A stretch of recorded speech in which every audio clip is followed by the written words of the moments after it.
Hey guys, welcome back to my channel. I am Aparna. You are watching Aparna Ghosh Opu. আজ তোমাদের নিয়ে যাব কলকাতার এক আদি পরিবারে, নান পরিবার। এই নান পরিবারে রয়েছে দুটি ঐতিহ্যবাহী মন্দির, এক কালাচাঁদ জিউ মন্দির এবং নিস্তারিণী কালী দেবী মন্দির। এই দুই মন্দিরই কলকাতা হেরিটেজ তকমা পেয়েছে। আজ এই দুই মন্দিরের ইতিহাস এবং দুই মন্দিরের কথা নিয়েই আজ তোমাদের পরিবেশন করবে এই ভিডিও।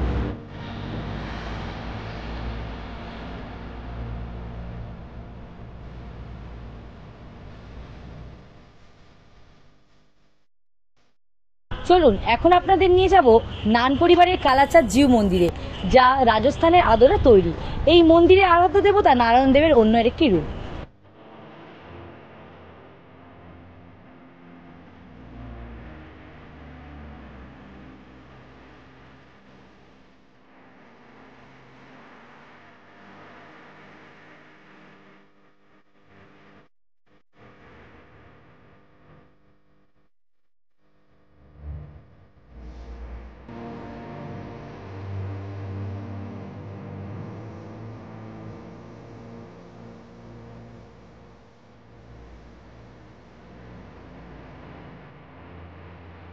1929 সালে প্রতিষ্ঠিত এই কালাচাঁদ জিউ মন্দিরটি আজও পরিচালিত হয় নান পরিবার দ্বারা এবং তারা একত্রিত হয় যে কোনো অনুষ্ঠানে।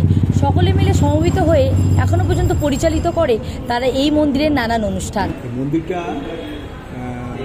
কালাচাঁদ জিউ মন্দির, এটা হিসেব মতো এখানে 1929 সাল লেখা আছে, কিন্তু এটা আরও আগে থাকতেই হয়েছে। আর এখানে আমাদের পূর্বপুরুষরা করে গেছেন। আমরা এককালে একটা বাড়ির মধ্যে ছিলাম, সেই তারপরে তখনই এটা প্রতিষ্ঠা হয়েছে।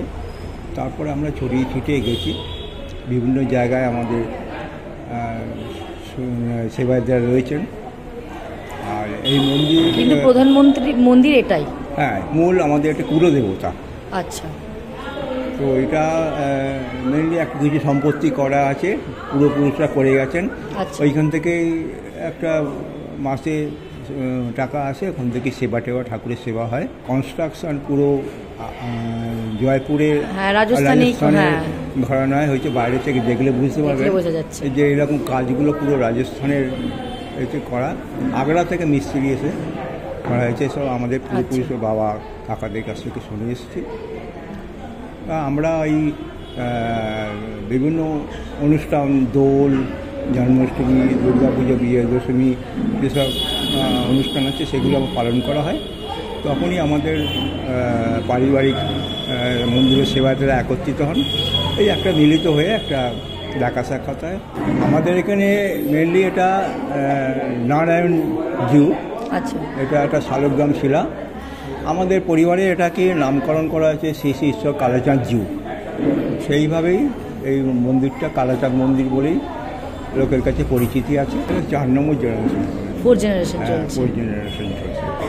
এমনি আশেপাশের লোকজন সকলের জন্য মন্দির খোলা সবসময়? আশেপাশে অতটা ছিল না, এখন আমরা পরে যখন এটা আবার করেছি, কিছু রিনোভেশন করে করেছি, তখন এই আলো টালো দিয়ে সাজানো হয়েছে। হ্যাঁ, এটা আগে ছিল না, 2 বছর আগে ছিল না, এটা পরে করা হয়েছে। এবং এটা অনেক দূর দূর থেকে লোকজন আসে দেখতে। তারা বলে সুন্দর, কলকাতায় এটা এরকম হেরিটেজ তকমা পেয়েছে দেখলাম। এরকম একটা মন্দির দেখা যায় না। এরকম এটা যে মন্দিরটা এখানে ছিল অনেকেই জানতো না।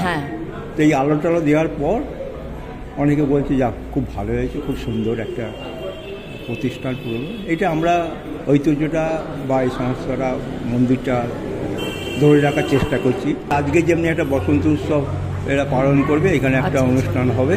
ওই পরিবারের মেয়ে বউয়েরা এখানে এসে একটা যে যা নিজের মতো করে একটুখানি অনুষ্ঠান করবে। হ্যাঁ, আপনারা বাইরের ফান্ডিং নেন না? আমরা বাইরে কিছু, যার কিছু দান টান আছে, এইখানে বক্স আছে, দানপত্র আছে। কারো যদি ইচ্ছে হয় ঠাকুরের সেবার জন্য কিছু দেওয়ার, সেখানে ওনারা দিয়ে দিতে পারেন। তাছাড়া পুরোটাই আপনারা মানে পরিবারের সবাই মিলে নান পরিবারের মধ্যেই এটা না আপনাদের? আচ্ছা, পরিবারের নান পরিবার, আচ্ছা, এটা তার মধ্যে সীমাবদ্ধ। সব কিছুই পরিচালনা সব কিছু নানেরাই করেন। আপনার নাম? প্রণব কুমার নান।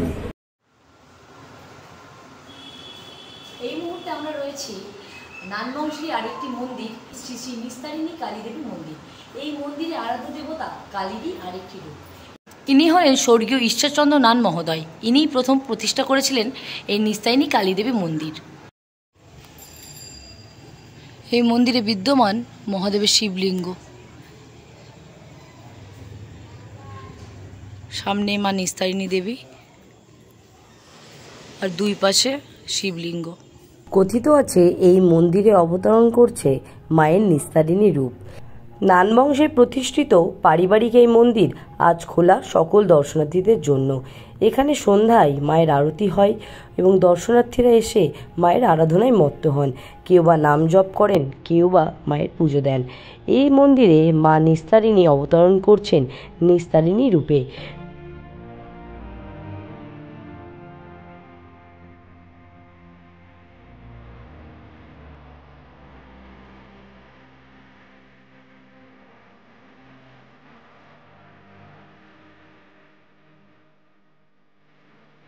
এই দুই মন্দির নানেদের প্রতিষ্ঠিত হলেও মতবিরোধ রয়েছে নানা। কেউ বা বলেন দুই নান একই বংশ থেকে বংশভূত, আবার কেউ বা বলেন এই দুই নান আলাদা। এত মতবিরোধে না গিয়ে আপনিও একবার উত্তর কলকাতার হেদুয়ার বুকে অবস্থিত এই দুই মন্দিরে ঘুরে আসতে পারেন, ভালো লাগবে অবশ্যই।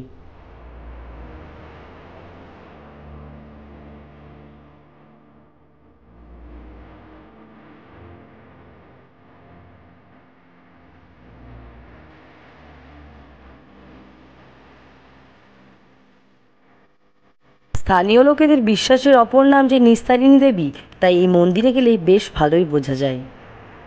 বর্তমানে এই নান পরিবারের বসবাস নানা জায়গায়, তবে এই মন্দির দুটি অবস্থিত নান পরিবারের আদি জন্মস্থান কলকাতার হেদুয়াতে। এই মন্দির দুটিতে এলে আজও বোঝা যায় কলকাতার হেরিটেজ এখনও শেষ হয়ে যায়নি। এই মন্দির দুটির একটি পারিবারিকভাবে রক্ষণাবেক্ষণ হয় এবং অন্যটি নিস্তারিণী কালীদেবী মন্দির এখন রয়েছে কেএমসির আন্ডারে।